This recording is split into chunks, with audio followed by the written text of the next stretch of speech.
Hello, everybody, and welcome to DnDTime Talks. I'm Jeremy. I'm the only host today. We got 5, 4, 3, 2, 1, go. Yeah, exactly. Creativity. You see, we went over this. I don't count down to myself. I did count down to myself that time because I was like, well, when I gotta hit the button and I gotta look at the camera, and I count down to myself a little bit, even when there's no Pete. Yeah, there's no Pete. What are you talking about? Pete's right there. Pete underwent some stereomorphosis. He's a mind flayer now. Guys, Pete's on the screen. I don't know what you're doing. But hello. Oh my goodness, the whole party's showing up here. We got Farfel, we got Sheba, Blood, Goose, Creativity Live, and I'm sure there are more of you lurking in the shadows. I know y'all demanded Pete, but Pete's here. Like, I don't know. He looks as handsome as ever. You can tell by the baldness that it's Pete. But yeah, hello everyone. Welcome to DnDTime Talks. This is a show where we talk about all things Dungeons and/or Dragons. And today we're talking more on the dragon side, but not really dragons. We're going to talk about mind flayers. Mind flayers are some of my favorite big baddies in Dungeons and Dragons. And they're just everywhere. They're just awesome. Everyone loves mind flayers. That's Peter. He's a mind flayer. He works down the street at the hardware store. Exactly, creativity. He's just a friendly Peter. But yeah, we're gonna talk about mind flayers. I'm gonna talk a little bit about a bunch of things, but we're not gonna delve too deep on any of it, just simply because that would take forever. But oh yeah, his bow tie has digivolved. It's now I cannot pronounce the word you said there that I've read a lot of times, but I've never spoken.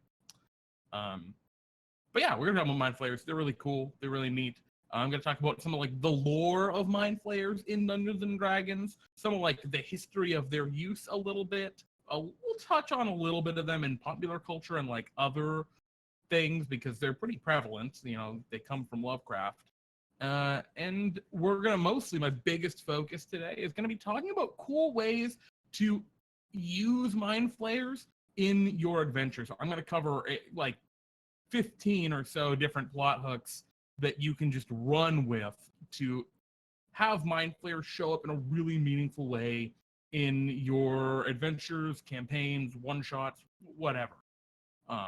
Because I love mind flayers, and I feel like people have just a too narrow view of them usually. Blood saying, sure, everyone wants to talk about mind flayers. Meanwhile, still nobody will tell me what an illithid is. Sarcasm, of course. But you know, some people don't realize that illithids and mind flayers are in fact the same thing. They're just a different name for the same creature. You can see it's this beauty over here on the screen. This is a mind flayer. And yeah, we're gonna be talking about him.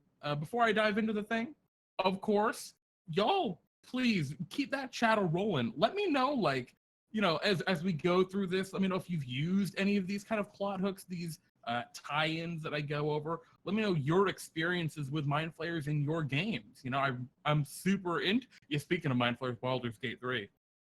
That's a juicy scene in Baldur's Gate 3, with the ceremorphosis, the transformation of that poor flaming fist guard into a mind flayer.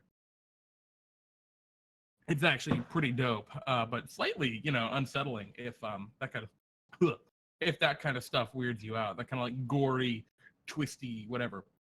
And of course, before we dive totally in, one last thing. Or two last things. One, if you have any questions for me, it's just me this week, feel free to jump into our Discord server. We're going to have a link in the chat, probably by the time this is audible to you all. Go ahead, jump down to the Ask Pete and Jeremy channel and give me some thoughts, give me some questions. I'm going to answer all those at the end of the stream. They don't have to be about mind flayers or Dungeons and Dragons, even if you don't want to. They can be about whatever. And I'll try to give you a good answer as long as they're respectful.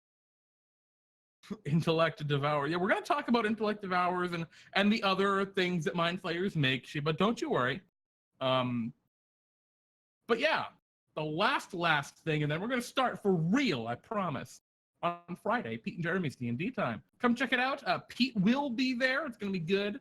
Episodes 1 and 2 are going to be normal signups, so go ahead, sign up on the website if you haven't, if you want to play, and we'll announce everyone on Thursday. Game 3 is going to be starting pretty late because we have a little bit of an interlude between games 2 and 3. So, yeah, sign up, play. It should be a lot of fun. Hopefully you guys enjoy what Pete and I have cooked up for it. Hopefully. I don't know. You might hate it. Whatever. I like it. Let's talk about Mindflayers. Motherfucking Mindflayers. These guys are pretty much the scariest baddies that your kind of mid-level characters can happen upon in D&D. I mean, you could realistically fight a Mind Flayer as early as level like 5 for a character.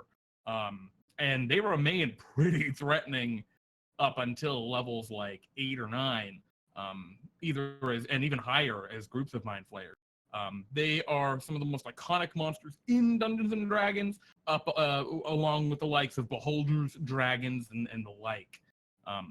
But unlike Beholders and Dragons, I think Mind Flayers are a lot more versatile. I think you can use them in a lot more ways than you can dragons or beholders, at least in the classical kind of sense. You think of a dragon, players are going to run into a dragon, well, probably in the dragon's environment, right?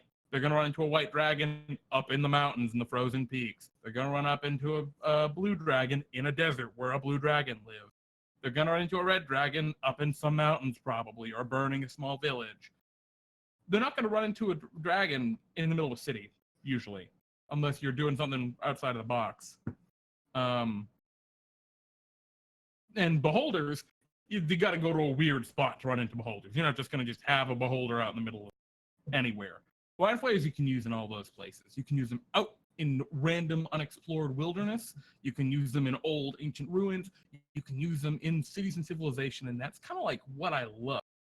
This is the part where Jeremy makes dragons seem boring. Exactly, Sheba. It's not that they're boring, it's that they're one-dimensional in terms of how you can use them, technically. We're not talking about Steel Dragon's blood. We're not talking about that lore here. Hello, Diadems. And Maddie Morgan saying, has one ever shown up in the lands of D&D time for Friday's games? I assume, Maddie, you're asking about the Mind Flayers. Yes, actually. Once that I can think of. But it was a long, long time ago. It was an adventure series I called With Shock and Awe. And it was where the players, it was a Jeremy-only stream, actually. Pete wasn't there. And the players were investigating the ancient dwarven city of Awe, spelled A-U, the city of gold. That's where Farku got all of his golden dwarven penises that he stole from the statues there. But we're not going to talk about that right now. We're going to talk about Mind Flayers. Mind Flayers. Why are we talking about these? Well, I think it's super important for a dungeon master to really know that whenever you have a creature, there is a kind of iconic way to use it. And that's great. Do that. There's a reason it's iconic. There's a reason it's a staple.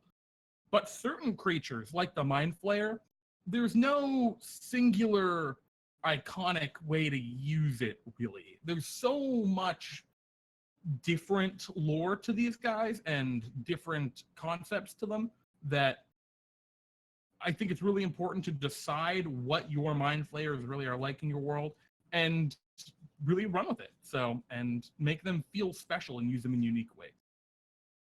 Plus, they will scare the absolute pants off of all those fucking paladins that you can't kill. So, let's talk about Mind Flayers. Mind Flayers, what are Mind Flayers? I think we all know at this point, they're that guy. As you can tell, their challenge rating, you can't tell it, but their challenge rating 7, which, you know, that's a pretty respectably strong creature. And they're defined by how they look, right? They are aberrations. They're utterly alien beings, and in a lot of ways, they kind of reflect kind of the kind of classical alien, right? The Roswell alien. They are tall, they are human-shaped, they have a kind of rubbery, flat skin to them, smooth skin to them. They're a weird color. Purple is not a color that human, or mauve really, is not a color that humans usually are. Um, and yeah, they're alien creatures, and they're meant to be alien. They have that big, kind of solid octopus head with the four tentacles coming down. Yeah, they're pretty horrifying. Yeah. So they also have a horrible lamprey-like mouth under those tentacles, which is terrifying. And their kind of hallmark feature in Dungeons and Dragons, the thing that makes mind flayers in D&D, is they will extract and devour your brain by wrapping those tentacles around your head, taking that kind of lamprey-like mouth, popping it on top, and cracking you open. Maddie saying, it's cool they showed up. I rarely use mind flayers personally. They do evoke all that kind of alien feelings you're talking about, though. Yeah, well, it's interesting. Like, I like using them, but I want to use them in a tasteful way because everyone knows what a mind flayer is. Everybody. Just like everyone knows what a dragon is. They have expectations for dragons, though, and most people don't have expectations for mind flayers because of, well, how alien they are. Moving along, talking about like what they are statistically, they're lawful evil, but that lawful evil is complemented in a way that a lot of creatures don't have. They are highly intelligent. They're a calculating and sadistic type of creature, generally speaking. They are tyrannical, hence that kind of lawful evil. And they have a kind of detached, cold menace to them. They're a very menacing monster. They also are highly charismatic and deceptive, which is a very important note to them. They've got that dual, 1-2 punch of they're incredibly smart and they're incredibly charismatic. So, and it's also complemented by their kind of psychic prowess, right? They can read thoughts, they have telepathy, and they can literally dominate creatures and make them their thralls, their psychic slaves. So those are kind of the core of what defines a Mind Flayer in 5th edition. You can't forget the best Mind Flayer, Dr. Zoidberg. Hey! No, unfortunately, Dr. Zoidberg isn't really a Mind Flayer in the same way these guys are, but he is pretty great. I love Dr. So talking a little bit about like the lore of Mind Flayers. In Dungeons and Dragons, Mind Flayers have like a very specific lore to them. They are very alien creatures, and their goal is to expand and assert their dominance, right, over all other creatures. They are mentally superior to your average human, as well as, charismatically, they're wiser than your average person. They are statistically superior to humans or any other playable race in 5th edition. And that is by design. Their goal is to have dominion over those kinds of creatures, to control their minds, and to make them hopeless slaves, and eventually to devour their brains for sustenance if they need it. So, in the lore of 5th edition, or of Dungeons and Dragons in general, Mind Flayers came from other worlds. They come from all other worlds. Once upon a time, a long, long eons ago, they controlled most of the multiverse. But eventually, their dominion kind of came crashing down as one of their own creations, a race called the Gith, turned on them, relentlessly hunted them, and caused their empire to. And we're going to talk about the creation of the Mind Flayers in a little bit, but that's a hallmark of Mind Flayers is psychic experimentation and creation. As a result, in Dungeons and Dragons, Mind Flayers are considered a kind of paranoid race. They are plotting, they are calculating, and they are afraid of being kind of hunted down and exterminated by the Gith, who want to destroy them so badly for the eons of enslavement. Mind Flayers typically are found in colonies led by what is called an elder brain, which you got it right, it's just a giant tentacled brain. It's a huge psionic creature. It generally resides in kind of a brine pool and telepathically links and kind of controls and communicates within the colony. And despite their high intelligence, Mind Flayers have this odd kind of duality where they're very intelligent, they're hyper intelligent, they're hyper aware, they want to rule and enslave all these things, but in their own right, they're kind of all slaves to the elder brain. They bend to the elder brain's will and the elder brain's whim. And so there's a neat kind of hypocritical duality to them, where they're smart enough to know that they are being controlled, but they're all kind of working toward this common conquest and domination of the Mind Flayer, domination by the Mind Flayer race. But there are Mind Flayer variants that can cast Disguise Self, so they use magic. Yeah, so we're going to talk a little bit about spell casting Mind Flayer, but there's nothing to say that you could not have a Mind Flayer that has psionic magic that can disguise themselves. And I saw that was a response to Creativity Live's comment, can they hide their tendrils and project themselves as humans? Yeah, I see that stuff all the time. I think that's a really cool way to use Mind Flayers, is really emphasizing and hedging on that subterfuge. One of the weird things Mind Flayers can do is, they have those tentacles that hang down from their face. They can swallow those. And we'll talk about that in a minute. It's funky, but they can put that stuff down and really disguise themselves pretty well because they look so human in their form. And there's a reason they look so familiar in their form. So do the earwigs go through the eye or the eardrum, Sword says. Ooh, we're going to talk about those guys, Sword. We're going to talk about the tadpoles in a little bit. But I like those. So I'm going to go through a whole bunch of different ways now. We're going to just take the fast train through we now have this basic idea of Mind Flayers, right? They used to rule everything. They got wrecked by their own folly. They are now a race on the decline that is in hiding. And they have this kind of domination complex and powerful psionic ability. Now that we have that kind of baseline, we're going to talk about a couple of cool ways to use Mind Flayers and a couple of their core, their identifying traits that you can really stick to and use as a cool plot point. So the first one I'm going to talk about is Devour Brain. Obviously, I'm going to talk about that one first. It's the very first thing most people think of when they think of Mind Flayers in Dungeons & Dragons. Mind Flayers have this cool feature where they can go in and crack open your head and eat your brain. That's just what they do. They have to do that to survive. I think it's once every month or 20 days, a Mind Flayer has to consume a human brain or begin to starve. Now, of course, that's ultra-specific lore. You don't have to adhere to that. But, at least the frequency part. But keeping the Devour Brain, that's a core facet of the Mind Flayer. But canonically, one of the neat things about that is Mind Flayers can learn the memories, the thoughts, the fears, and the aspirations of the creatures whose brains they consume. Which, holy shit, is that a plot point if I've ever heard one? Mind Flayers can learn, there's so much you can do with that. A Mind Flayer that can learn, that is stealing memories for something.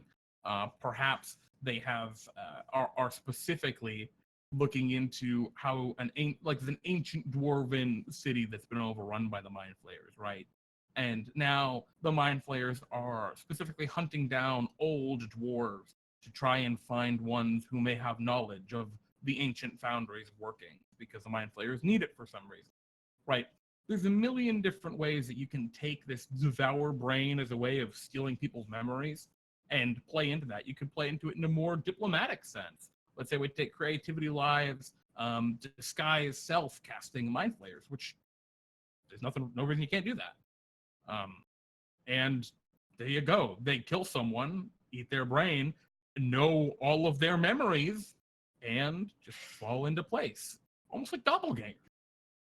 And yeah, okay, they're not as effective as doppelgangers because they don't physically change. It's an illusion, but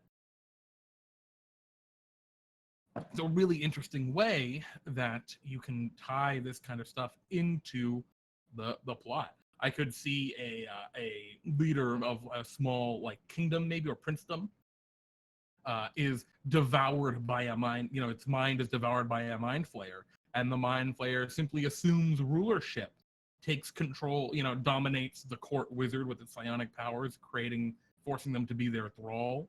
And of course, the court wizard says, no, there is no illusion, because the court wizard has to.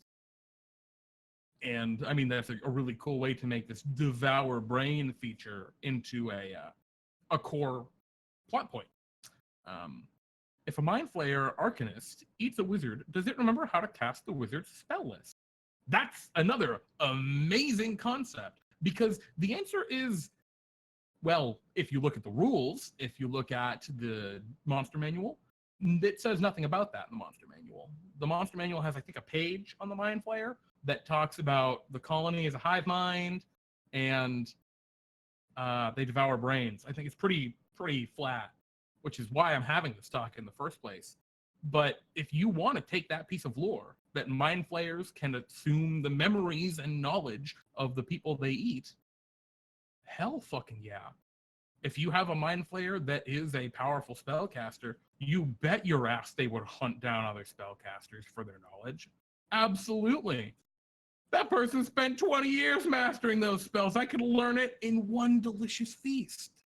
Talk about a hero's feast. And that's a very interesting prospect. I really like the concept. I love that as a concept. Just a Mind Flayer wizard that's what they're doing. They are hunting down powerful wizards throughout the land. And that is now a huge plot point. And no one knows what's happening, just that the wizards are being killed and their heads smashed to pieces. Now, a cleric might say, their heads are being smashed so they cannot be raised dead. They cannot be affected by the raised dead spell. Clever. But you know, it's because the Mind Flayer is hungry. Hungry for knowledge. So, enough about devouring brains. Obviously, there's so much you can do with that. Let's talk about the next thing, and something that Swordco here brought up a second ago, which is ceramorphosis. What a word. So many syllables in ceramorphosis. 5 syllables, a lot of words, a lot of syllables. What is ceramorphosis? Well, it's how Mind Flayers reproduce. And that's a weird concept. It's not something a lot of people don't think about. And, like dragons, well, they probably fuck, right? They're dragons, they're creatures. Mind Flayers are weird aliens. So how do they reproduce? They reproduce by taking what's called a Mind Flayer tadpole. Every Mind Flayer has some tadpoles at some point in their life. It's asexual. And they take those tadpoles and implant them into a humanoid host. So any human, elf, dwarf, drow, whatever, they take that tadpole, they put it in that creature. And that tadpole slowly over time devours the brain of the host and takes over.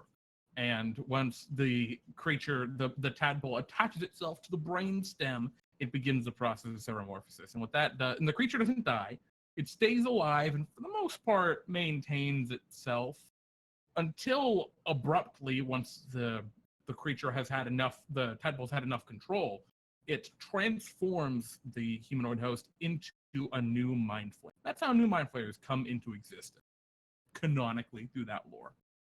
I'm sure you can find some websites that show how Mind Flayers reproduce. I'm sure you could, Sheba. But anyway, yeah, tadpoles are interesting. Canonically, they're kept in the brine pool that the elder brains reside in. So the elder brains, right, rule the colony. And if left, unattended, the tadpoles will cannibalize each other, and eventually, if left unchecked, one could grow to the size, to an unmanageable size. A creature now known as a Neolithid, which you can find in Vola's Guide to Monsters. It's a terrifying monster. Challenge rating like 11 or something. It seeks out any sort of sentience to devour. It's basically a giant, weird purple worm. It's like a brain worm. And a plot point? I smell a plot point.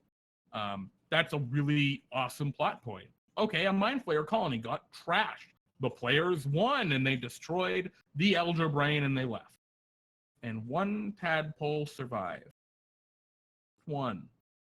And now there is an horrible monster, far more overt than the kind of nefarious, secretive Mind Flayer colony that is rampaging and destroying the dwarven mines and settlements, right? I mean, that is an awesome plot point. Just what happens when a party doesn't do a thorough enough job. And maybe it's the player characters, maybe a different adventuring party came through. Maybe something else happened that caused the colony to die, like a cave-in killed the Elder Brain and sent the colony into disarray, and the tadpoles were left. All of these things are really cool ways to engage as a plot point that can help to interact and make the world both feel more real, like there are consequences to actions, not being thorough with killing the mind flayers at level like 6, we'll say, or level 8, whenever the players do that. Having to then deal with these Neolithids later on is horrifying, right? It's like, oh god, there are consequences to our actions. We weren't thorough, and now there are results to that. It's a really cool way of giving a lot more longevity, I feel, to mind flayers in your game, conceptually at least. And of course, there's some more plot points, right? When implanted with a humanoid, it takes a couple of months, right, for the mind flayer, maybe even a year. I don't know. You can decide that, how long it takes. Give it some time, though, usually, before a creature transforms. Huge plot point right there. Huge plot point. Players are defeated by the mind flayers. Oh, I guess we all died. Better roll new characters. Actually, you all wake up in this cavern. You've been stripped of your gear, but you seem more or less alive. Oh. Do I feel any different? I mean, you feel like someone beat the shit out of you and left you in a cavern without any of your equipment. Okay. You've just turned this TPK into a ticking time bomb that maybe the characters figure out and freak out about. Oh my god, we're infected with mind flayer tadpoles. And it's something that a lot of players don't think about, but it's a cool way to take what was a TPK, right? My characters all died. Shit, that sucks. That feels bad. And turn it into okay, we now have a different problem we have to overcome, right? It's a new challenge rather than a slaughter. And that's a really cool, that's a cool plot point. Now the characters have to go and find a powerful cleric or someone who can help deal with the fact that they've been implanted with these mind flayer tadpoles. And Sword, do they go through the ear or the eye? I think they go through the ear, personally. But maybe it's the eye. I don't know. I can't tell you how you do it. Going through the eye is way more fucked up. I'll tell you that. Holy brutality, Batman. I mean, the ear is pretty weird too, but I feel like the eye is more brutal. Whew. Well, continuing that kind of plot point, right? Sometimes when you have ceremorphosis happen, a character doesn't just become a mind flayer; they become a what's called an Elitharid, a much more powerful, larger mind flayer. It's got more tentacles, so you know it's stronger and scarier. It's also a large creature, big, it becomes large. And the thing about Elitharids that are interesting is they are not dominated by the Elder Brain. They are their own sentience.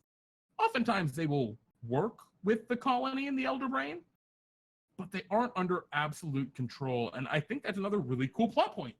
You have a colony of hyper-intelligent creatures ruled by this singular entity, and this one, also incredibly powerful creature, maybe one that could challenge this Elder Brain, that is not under that thrall, and has the power and the ability to bring other mind flayers under its thrall. That is a really neat plot point. Characters could come across effectively a warring colony, where two kind of colonies are going at it. And that in its own right is just a dramatic situation for characters to come into, where mind flayers, yeah, okay, they want to rule over everything, but hell, mindless thrall or incredibly intelligent adventurers who might even be able to kill us just on their own right. That might get your mind flayers to say, hey, wait a minute, instead of us fighting, how about you help us kill the other mind flayers? You help us kill the Elder Brain, we'll give you some magic items and you can go. and you just let us be. And right now, and that's interesting, it's a really cool situation because the players have to think, well, shit, we can severely weaken the Mind Flayer power down here. We kill half of them, basically. And the other half's going to help us do it. But in the end, we're letting this evil force brood and fester. So it's a really neat kind of situation where the players could get put into that, it's got pros and cons. You're delaying the inevitable. You're not stopping anything by helping them. And of course, maybe the Mind Flayers will betray you in the end anyway. Can't Illithurids talk to you from like forever away? Just like screw with your head before you even meet them? Yes, Illithurids they have extreme psychic, they have high telepathy. They can talk far, far away.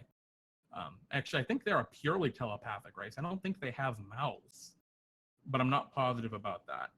So don't quote me on it. And then furthermore, right, so say you have, you're using Illithurids, right, as this kind of seromorphosized creature.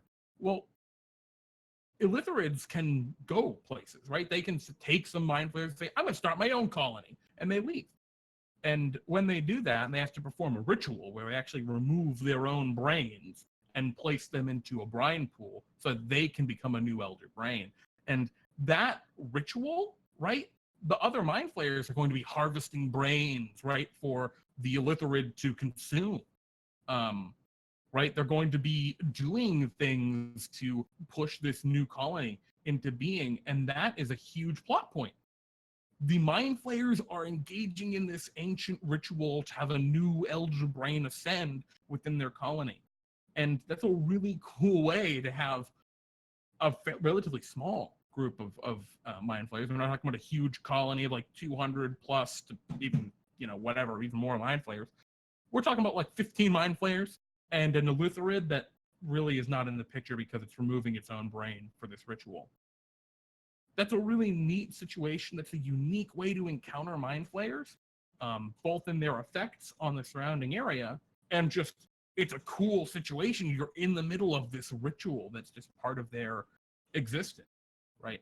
It's dramatic, it's fun, it's exciting, and it'll give a new twist that, your players, won't expect, which is really important with these guys, because remember, Alien, sticking with Alien here, it's a really important distinction to them. But A, they won't expect it, and B, they'll want to talk about it. It's going to be cool. It's exciting. It's something bizarre. But, Sheba looked it up. They can talk to you from over 2 miles away telepathically. Yeah, Illithurids, right, might reach out to you for your assistance in this war that we were talking about before against the main colony before you even know there is a colony. And that's so cool to me. I just think it's neat.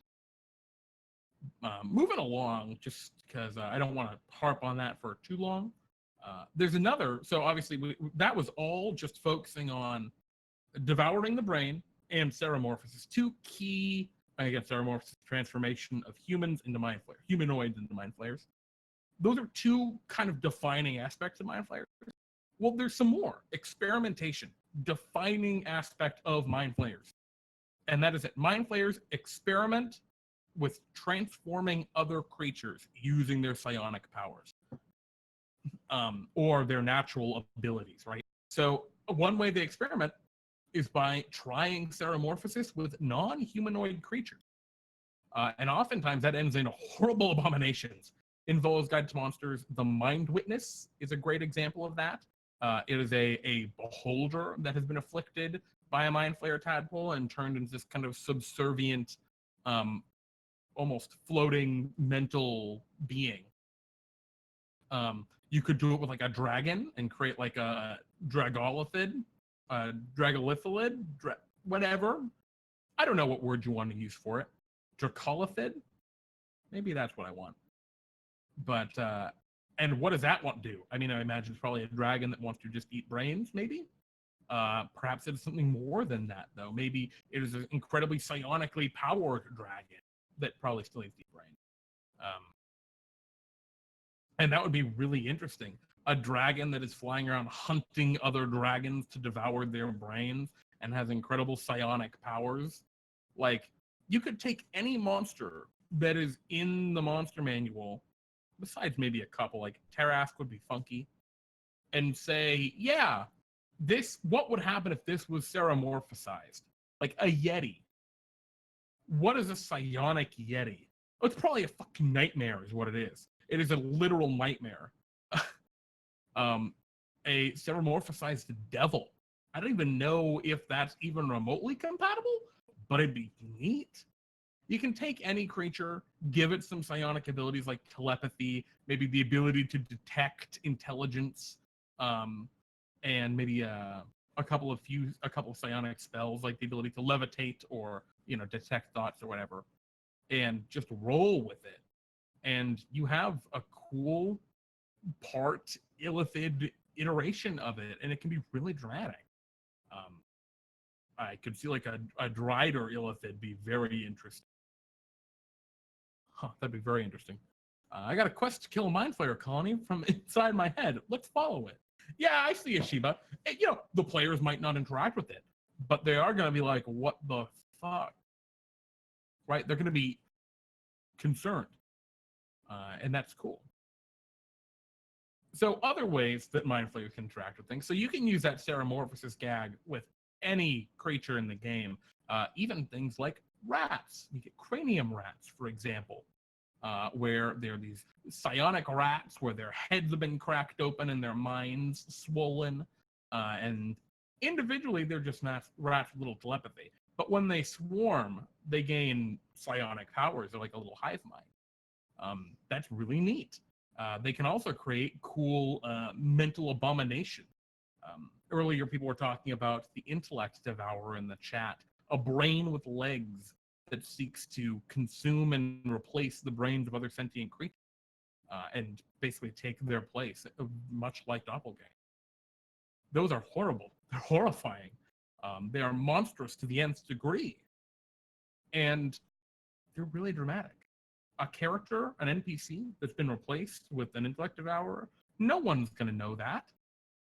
The only way you're going to tell that someone's been replaced by an intellect devourer is what if you crack open their head and find the intellect devourer? Yeah, great. All right, I'm going to kill everybody real quick to make sure no one's an intellect devourer. Okay.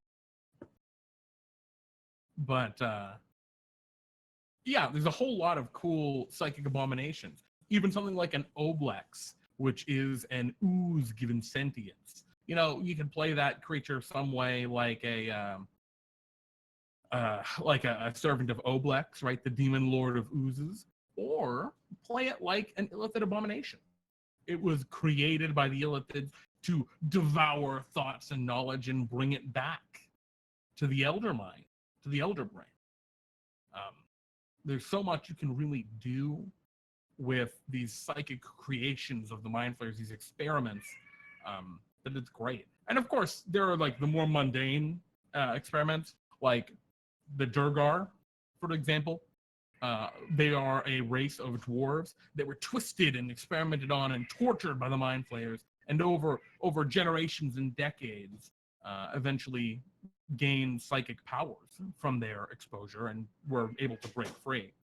The same goes for the Kuatoa, which were tortured and experimented upon, and they gained extreme psychic abilities to the point where they can conjure into existence by their own deranged thoughts lesser gods, simply by the combined effort of their belief. The Gith, I mentioned earlier, are a much more mundane psionic race, right? They have some basic psionics in the classical sense. They have telepathy. I don't even think they have telepathy. They have some minor telekinesis. But you can roll with as extreme as you really want to get with that. Obviously, the Kuatoa are the extreme end of the spectrum. And again, huge plot point, right? Just like the Intellect Devourers are plot points, or the Oblex is a plot point, or maybe Cranium Rats are a plot point. All of those can kind of control and manipulate societies and civilizations with their psionic powers. So can this kind of twisting of races. Perhaps the Mind Flayers are twisting a more mundane race. Let's take, like, I don't know, deep gnomes, right? They are twisting and experimenting upon them with psionic abilities and create like gremlins effectively. You can do that. You can roll with that kind of stuff and have it really go far. Perhaps mind flayers that live up in the peaks of some mountains have taken over and have been enslaving Aarakocra. And what the hell are you gonna do with that? I don't know. Um, but you can make some really cool psychic like dive bombers where they fly down and give like a psionic screech. That just sounds brutal to me. And I don't know what they look like. Perhaps, they are Aarakocra, but they have like weird tentacles flaring out from their wings. Um, Perhaps their wings are just big tentacles. I don't know. There's a lot of ways you can really roll with that I think are fun and engaging. Do I smell DnDTime adventures in this discussion? She was asking. Hell yeah. You sense all kind of adventures. These plot points don't have to, they're inherently goofy. Like, this could be anything. You could run this in any real campaign or module or anything, and it would be great. You can also take it in a very goofy direction and run it in DnDTime, and that's cool too. But that's the point I'm kind of trying to hammer home here is there are so many plot points that you can take out of Mindflayers and use in exciting and dramatic way that they're just awesome. They're just great. They're a ton of fun, and you are remiss as a dungeon master, I feel, if you never use Mindflayer. Yeah, and of course you could take them very much in that alien sort of way, quite literally, as Mattingworks is saying here, treat them a lot like xenomorphs from the Alien franchise. Yeah, I mean, these are alien creatures. The way I've been talking about them so far, it's defining a lot of facts about them, how they reproduce, how their colony structure is, how blah blah blah blah. You can make them absolutely inscrutable in your game world, and you can focus on one very specific thing. Perhaps in your world, they are much more like aliens from the movie Alien, right? They are predators that will hunt you. Well, I guess predator is predator, but you know what I'm saying. They are monsters that will hunt you for your brains. And that's it. That is all there is to them. And if there is more, it is beyond your capability to understand. And that's totally cool too. But I really like this lore. I think there's a lot to really play off of there.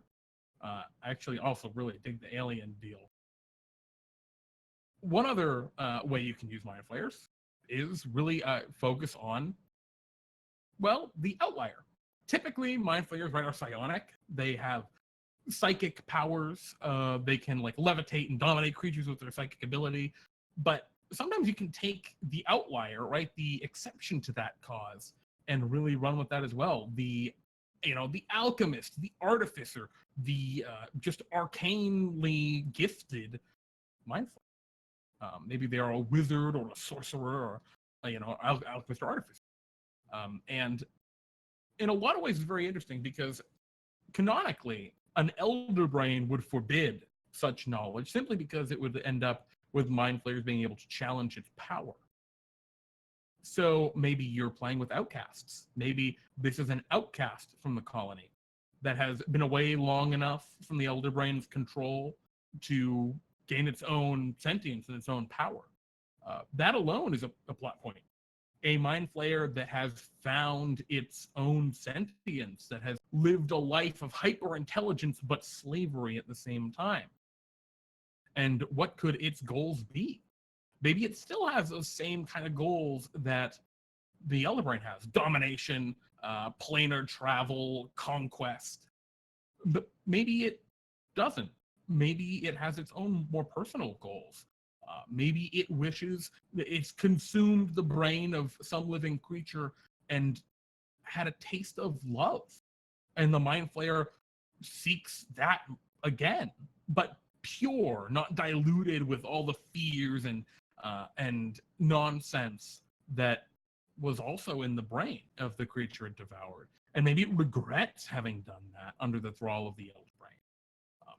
having this kind of independent mind flayer that isn't under that control, you can run it in a million different ways. You could treat it very human, this horrible monster that realizes and understands. It's got a 19 intelligence, a 17 charisma, and a 17 wisdom. It knows it's a monster. It has even the perspectives from the creature's brains that it devours to realize it is a monster. And that'd be a really cool thing to play with, right? A mind flayer that knows it's a monster. That's a really nice thing to play with and experiment with. This, I say misunderstood, but resenting what it is and wanting to reform and be better. That's a really cool plot point for your characters to interact with. And maybe your characters have to defend this mind flayer against the guards of the good king, because it is a creature, it is a monster, and it must be destroyed. And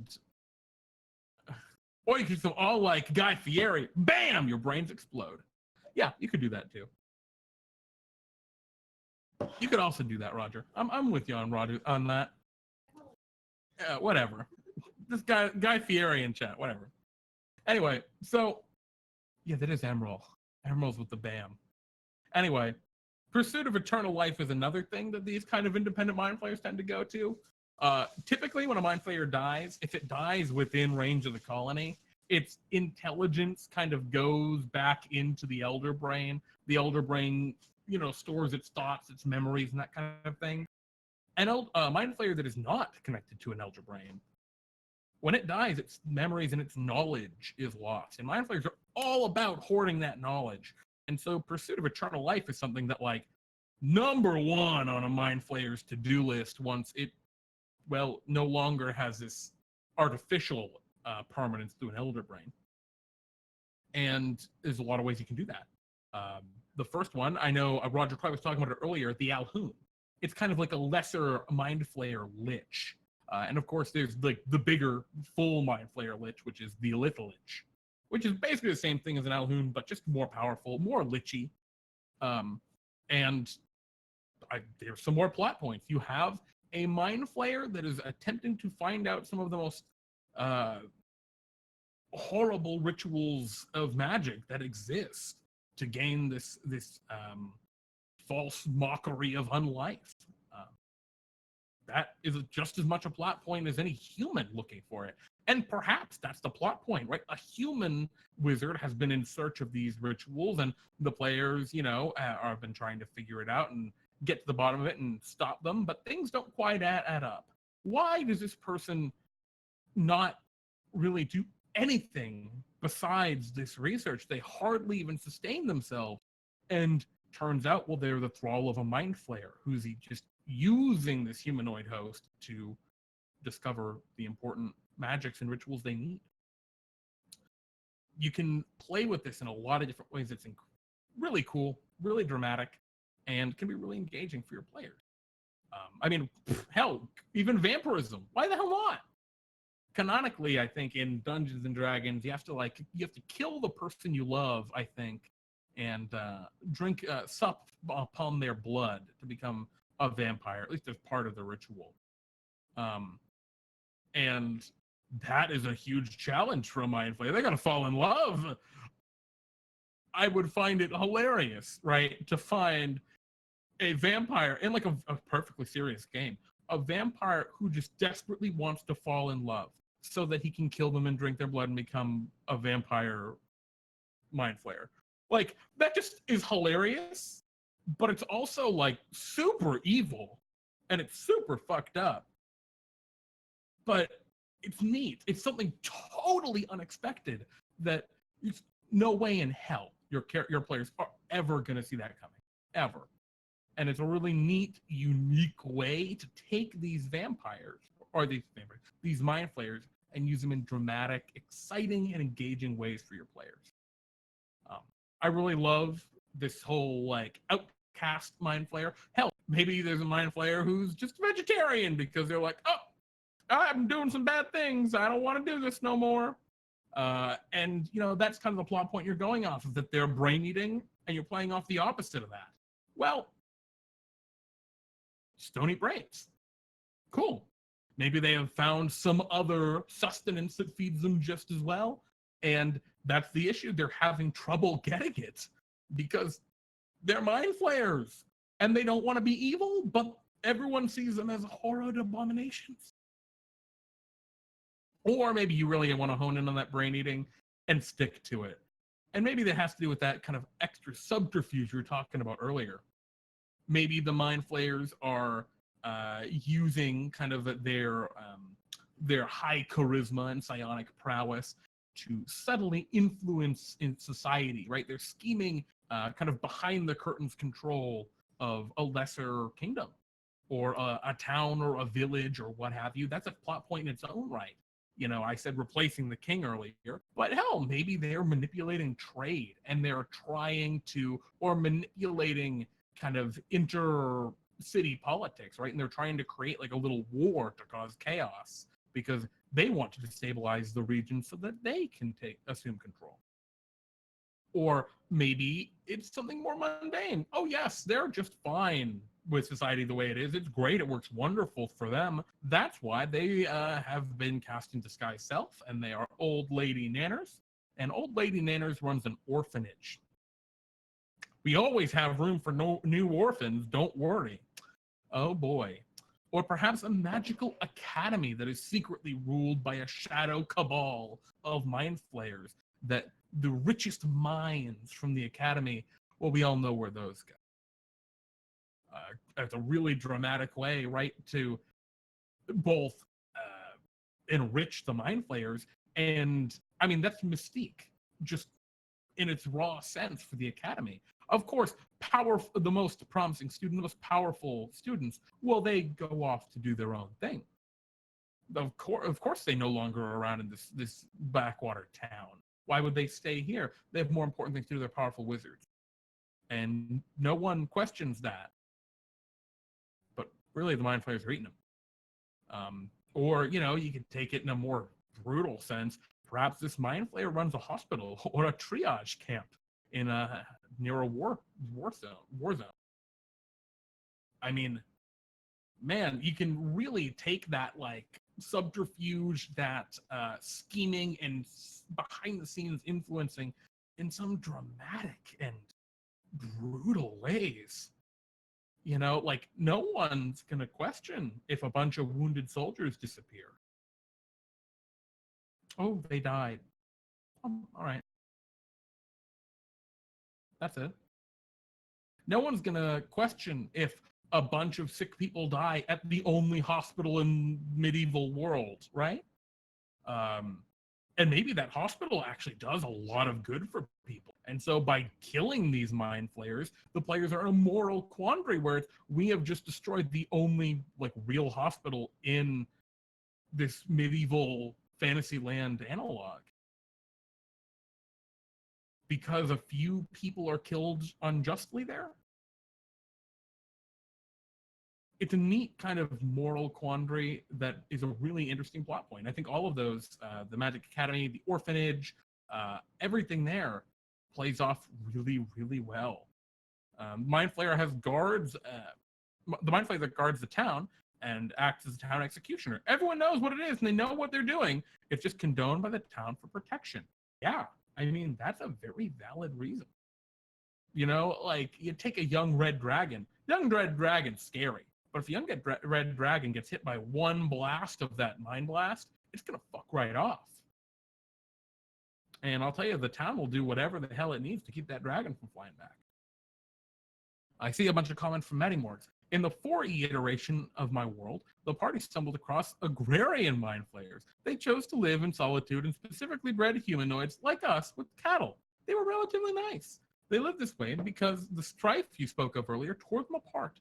They started a peaceful colony secluded from others and using some old captured people from a long time ago, raised them for food so they didn't have to hunt or trap in the world. It was quite the moral conundrum for the party. Yeah, I see that. I love that. I love that twist on that from Mind Flayers. So I hear about that with vampires frequently of, oh yes, the Mind Flayers breeding the humans for consumption. Well, I really like that take on it with Mind Flayers. I think that's a really cool way to roll with it. I also think that Sheba's comment in chat about the town that is protected by the Mind Flayer, especially like a backwater town far away from the seat of power of any kingdom. Yeah, they'll absolutely. All right, we got to give one person a month for this Mind Flayer. Well, that's a lot of people, but we might be able to pull that off. And maybe the Mind Flayer doesn't need food every month. Maybe it needs a brain every 6 months.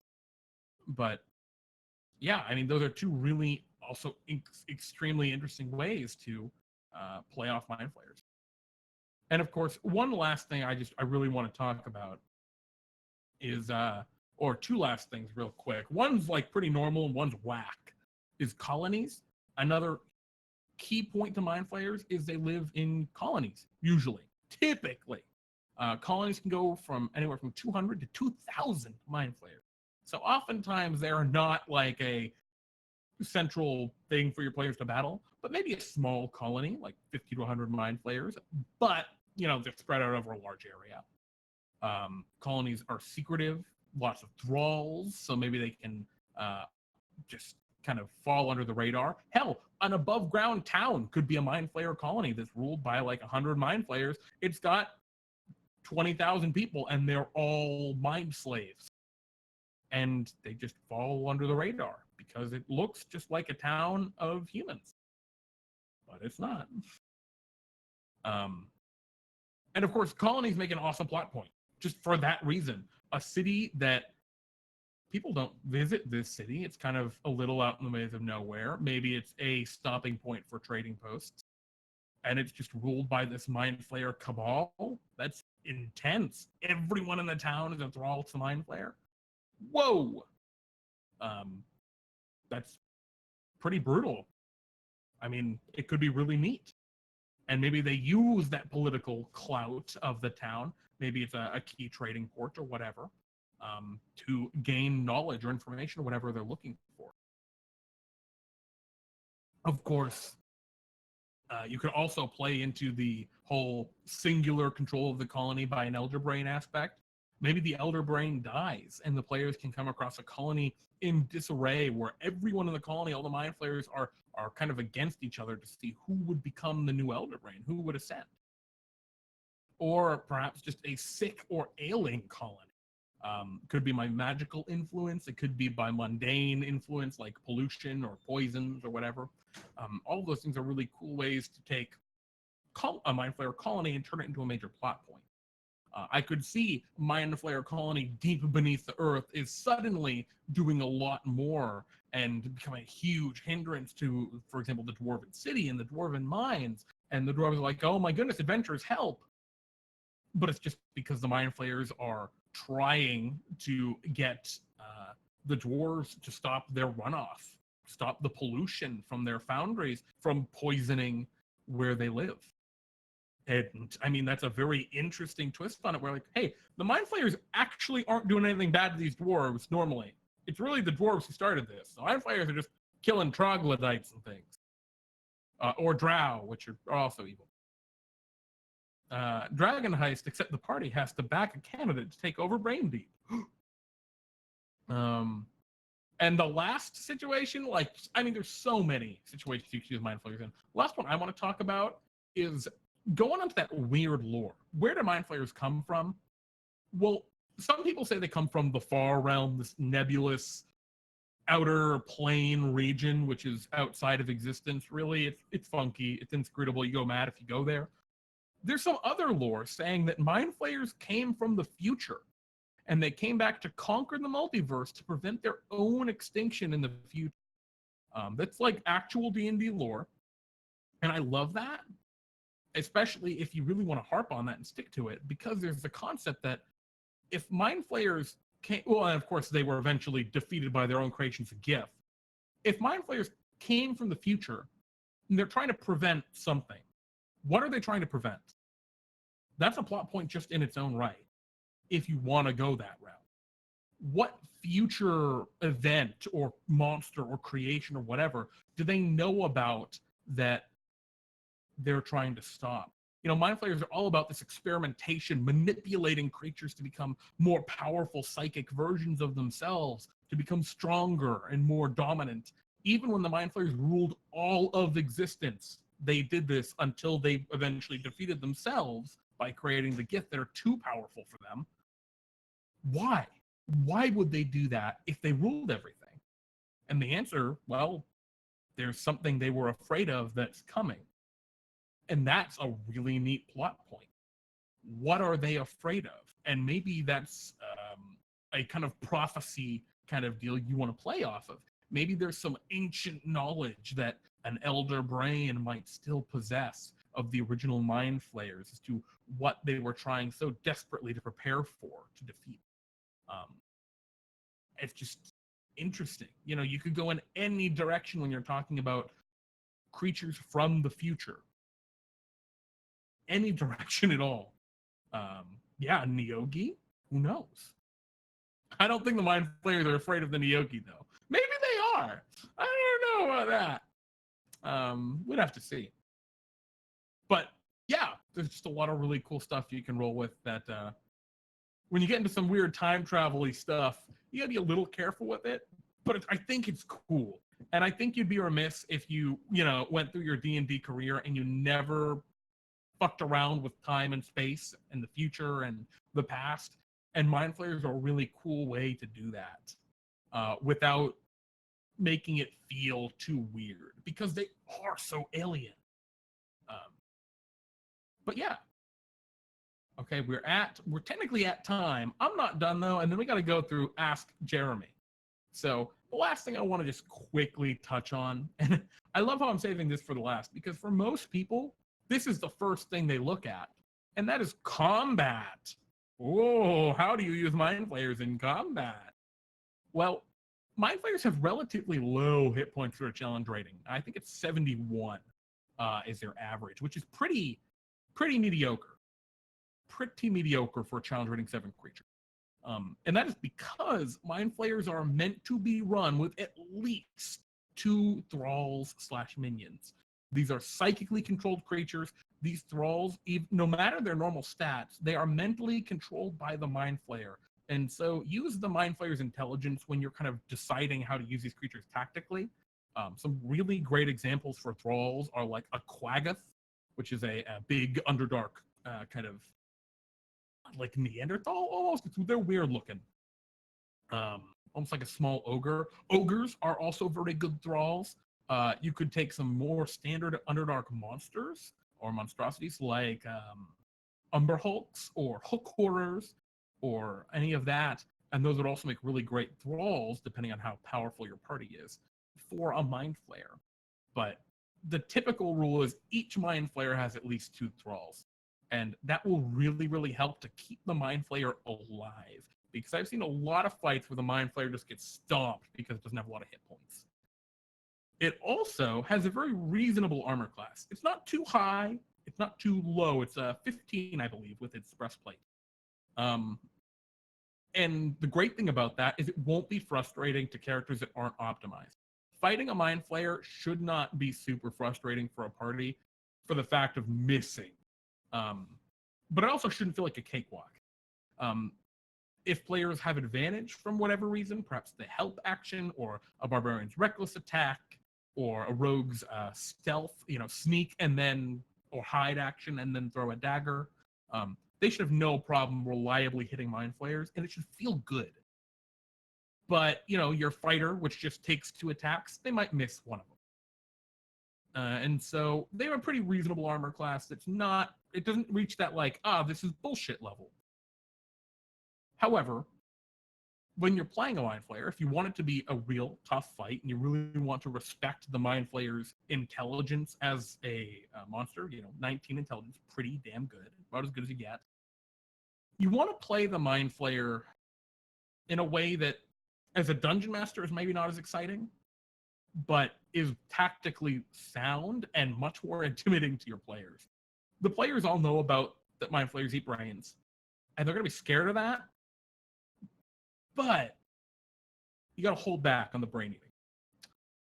Have the Mind Flayer stay toward the back in an advantageous position, generally maybe with some cover, Extract Brain is really cool. It's a very powerful feature, but it can just as easily be used on an unconscious enemy as a living one, and the Mind Flayer knows it. Mind Flayer does not have to take these characters alive, doesn't have to jump in and immediately use Extract Brain on the first creature it runs into. It can wait until maybe 2 or 3 of the characters go down and then worry about it. The Mind Flayer has magic resistance, which is, we call that lesser cheating in D&D time. It has advantage on saving throws against spells and other magical effects. It's kind of OP, but really keep it. The Mind Flayer needs it, especially if you're using just one Mind Flayer as like a solo kind of boss monster. Yeah, they really do need it. Don't get rid of it. They need that to just not get instantly destroyed by the first spell that goes their way. You also should keep in mind they have powerful innate spell casting. This is their psionic magic. And the key one I want to look at is Levitate. They have Dominate Monster too, but Levitate's a really important spell. This spell can and should be used offensively and frequently. If a player character makes like they're going to rush toward the Mind Flayer, or if they're a melee character, the Mind Flayer's smart. They're not dumb. They're going to use that Levitate to float that creature up into the air and make them not a threat. That's just how a Mind Flayer is going to play in an intelligent situation. And it's going to be cool because, especially given their challenge rating 7, this might be one of the first real good tactical monsters that the players are going to be fighting that aren't just humans. Because humans are kind of limited in what they can do. Stuck in the air while the Mind Flayer strolls up to you and eats your head. I wouldn't even say it. They'll just throw you up into the air and deal with you later because they can always eat your brain later.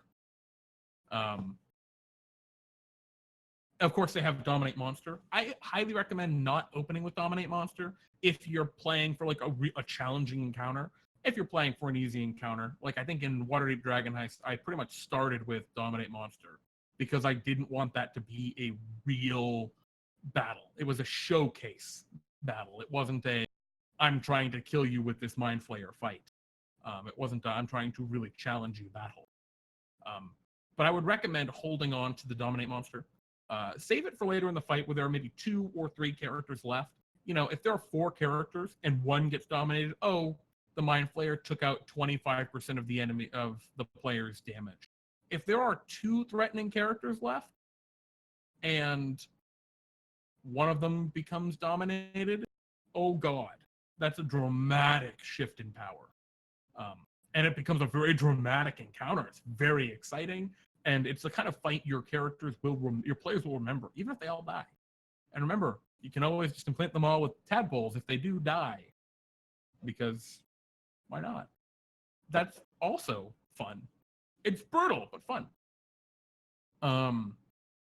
And of course, when I say real threats, if you've got like a bard at 3 hit points and a ranger at 4 hit points in the back that's trying to heal their beast companion, and then you have a fighter at 20 hit points and a barbarian at 40 hit points, there are 2 real threats in that battle left.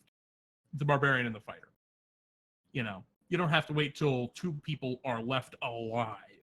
Just 2 that are very threatening still. Are capable of getting into the fray. And yeah, obviously they have a plane shift ability, the ability to teleport away to a different plane. It's an escape. It can be counterspelled. Don't start with it. Don't start with the bad guy teleports away. Because, Mind Flayer's smart. It knows about counterspells. It might wait until a character's used 2 of its 3rd level spells to teleport away. Why not? Alternatively, right, if the Mind Flayer is way too high level for them, yeah, you can have it just teleport away. But if the Mind Flayer thinks it can take these guys, it probably will. So I don't like the use of plane shift too much in combat, but it can be used to the Mind Flayer lead. And then, of course, when you look at its actual attacks, all of its attacks are very CC heavy. All of its, its tentacles and its psychic mind blast all stun targets. Stun is really brutal because a player just misses their turn. They're really, really brutal. Um, and maybe this is used optimally, maybe it's not. Um, if you're gonna use a psychic mind blast, stick with the mind flayer stays in the back kind of deal. And the mind flayer might just use its mind blast to do a ton of damage and stun the whole party, and then take the dodge action while its thralls go into battle the stunned targets.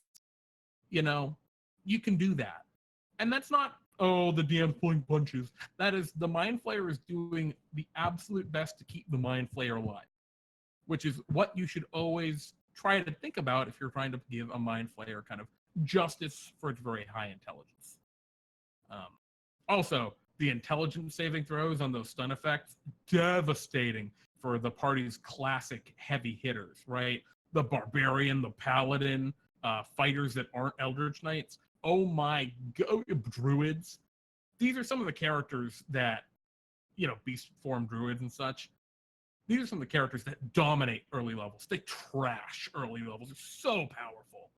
And Mind Flayers can really humble them a little bit, because a lot of those characters, they have a low intelligence because they have so many other stats they have to worry about. And man, those stun heavy effects can be very brutal and give the players something really to be afraid of. So if you ever get characters that feel like they're not afraid of anything, maybe consider using a Mind Flayer. And yeah, that's really about it. There are tons of other origins for Mind Flayers. Cthulhu and Lovecraftian lore is, all about those tentacled horrors and things like that.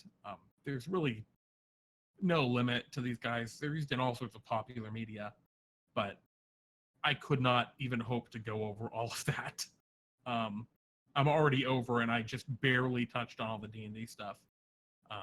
So yeah, if you guys come up with awesome ways to use Mind Flayers, do it, and we'd love to hear about it in the Discord or on future talks.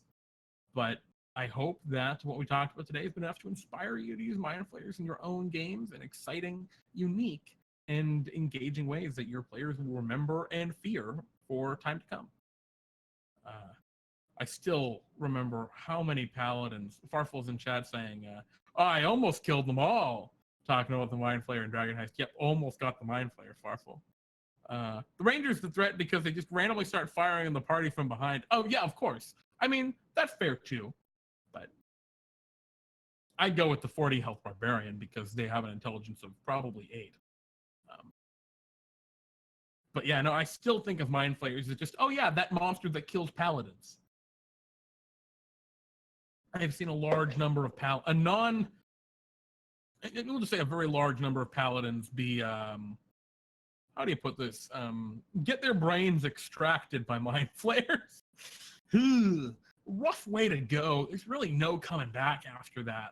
Like, even if your character can get like true resurrected or something, do you really want to once that happens? You've had your head cracked open, your mind sucked out, and a creature knows all of your thoughts and memories. Fucking brutal. And actually, that's another plot point right there. If you have a very high level character that, oh yeah, man, we're at level like 18. We'll just use True Resurrection if one of us dies. And then maybe a Mind Flayer cabal ambushes the paladin in their villa right on the countryside and kills them and devours their brain and gains all of their thoughts and knowledge. Oh boy, the amount that paladin knows about you and all of your level 18 secrets and the level 18 secrets of your party. Uh-oh. Brutal. Even though the paladin can just be resurrected, the impact on that is dramatic, to say the least.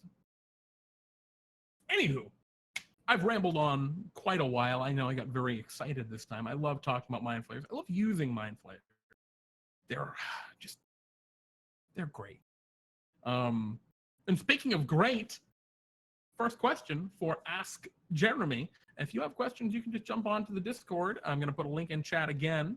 We don't have a lot this week, so this might be a pretty short segment. Excuse me. Our first question comes from Bionic Shiba.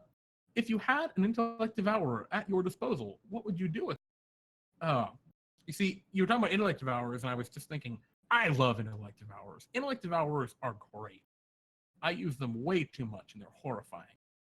I would destroy it, Sheba. I would destroy an intellect devourer in a heartbeat. That's horrific. Jeez, what kind of monster do you think I am? Yikes. Uh, and then a question from Maddie Morgs. What was a unique / memorable map or environmental mechanic you ran or played in, and why? Interesting. A memorable map or environmental mechanic. I've run into a handful of these in my time playing. And I always love them. I love environmental mechanics. We should do a whole talk on those at some point if we already haven't. I'm not sure if we have, but I love them. I love them so much, just because they make things interesting and fun. And I think the answer I'm going to give you there is actually relating back to a delves that I ran on DnDTime, and I think you can find that somewhere in our delves playlist on Twitch, um, and on YouTube for that matter. Where it was a chat created delve. We made the area, we made the arena, and there were a bunch of paintings, and the characters could go into the paintings, and there was one painting on the floor that entered into an inverse world, and I really, really enjoyed that. It was just a lot of fun having these kind of miniature portals through the paintings to very, very different parts of the world, and having the kind of hollow spirits in the kind of reverse world, and the characters having to recover all the little artifacts from the various places, the keys, and the ticking sound of the clock being a hint just in its own right. I really like that. I like if it's possible to engage sound and audio cues to give games, because you already have 2 dimensions, right? You have the 2-dimensional map on Roll20 or tabletop or whatever, and maybe you go into 3 dimensions with the height mechanic of flight. I like adding that 4th dimension of sound when you can incorporate that. I feel like it makes encounters and adventures very, very exciting and engaging in, I don't know, in a way that is just more. And I love that. So that delve, I cannot remember for the life of me what it's called. Uh, yeah, I guess I could look it up at some point after. All right. I go rather ballistic for map mechanics. Yeah, ballista are very fun. I always love when I put something on a map, a chandelier, a ballista, even a carpet or a fireplace, and the players play with that. I love that. Um, Anytime I can give the characters some sort of environmental condition they can play with, and they actually do, just makes my heart swell. It's my favorite thing. Because I love that kind of outside the box thinking that environmental play adds to the game. Makes the game a lot more than just who has the best stats, you or the enemies. Who rolled the best? Gives you that extra tactical dimension that's more fun, to me at least. Farfel just threw a whole pile of questions at me. Thank you, Farfel. What kind of monster am I? I'm an illithid. We've all talked about this for a long time. I figured this would come up at some point tonight. A long time ago, I learned about a horrible, horrible ailment that can happen when certain insects, I think in South America, bite you. You can get these horrible worms that make their way into your brain and slowly consume your brain. And I became very paranoid about these brain worms. Absolutely paranoid. And I've always made jokes about, like, yeah, my bad memory, because I have a terrible memory. Oh, it's the brain worms. And interesting. That's how Mindflayers transform, by implanting a little worm in your brain. Uh-oh. So I'm a Mind Flayer. I'm going to become a Mind Flayer. Right now I'm a human or humanoid. I'm going to become a Mind Flayer soon when the Ceramorphs is complete. So I think that's the kind of monster I am. But right now, I am the worst kind of monster, which is man. What's your favorite construct? Ooh. Monodrone. 100%. I love monodrones. I also love quadrones and tridrones and pentadrones and duodrones. Maybe the duodrones go. Monodrones are number one, though. I love Modrons very much. They make me so happy. I also love using Iron Golems as my player slaughterers. If I have high level characters that I just can't threaten, I'm just gonna throw some Iron Golems at you. That always works. Very very good monster. But I love Modrons. Uh, what do you like on your ice cream? Hot fudge, little brownie chunks. That's about it. I like to keep it pretty simple with toppings. Maybe you don't need brownie chunks. Maybe you don't even need hot fudge, but I like them. Oh, whipped cream is good too. No cherries. Get rid of the shitty, bad ice cream cherries. Um, Farfel also asks, what is your favorite villain in film, books, video games, or television? Ah, Jesus. I have no clue. Film, books, video, so everything. What is my favorite non-Dungeons and Dragons villain? Um,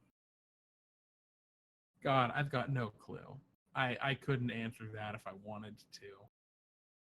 I, oof, sorry. Thinking. No, I don't think Odium is my favorite villain. I like Odium though. From the um I guess it's technically from the Cosmere by Brandon Sanderson. Um, but I don't think he's my favorite villain. I just like him a lot. Odium's great. I like Odium, but I kind of like, I dig it. I understand Odium. I'm like with Odium. Anyway, moving on. Who or what is your favorite villain you've run / created for Dungeons and Dragons? Interesting. You see, I like to create a lot of black and white characters. I'm sorry, a lot of gray characters. I don't like to create necessarily black and white characters. So I like having the kind of mix where you have good, some good, some bad, and what they really are doesn't really, it's not 100%. Not clear if they're a good guy, a bad guy, or maybe they're both. Um, I actually really like a character that's totally going to show up in a future campaign that I'm going to run, maybe on DnDTime, wink, cock, called Vrastix. But we'll talk about him another time. I'm not going to go into detail on him. I like whether he's black or white, whether he's good or evil is very much a leap of faith.